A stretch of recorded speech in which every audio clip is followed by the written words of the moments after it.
Hello guys, good evening. Bago tayo matulog guys, pasalamat tayo na sa taas.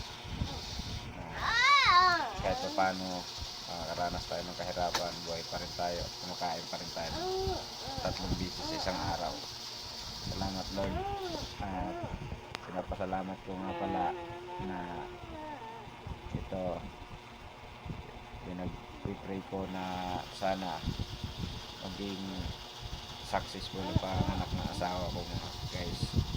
Yan nga pala yung panganay ko, ito pangalawa. So guys, yan.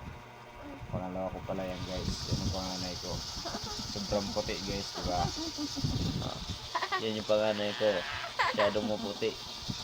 Ngipin lang ang maputi niyan guys, mana sa akin. Sana maging safe kayo guys dahil may bagyo na parating. Sweet will na tayo guys. Thank you.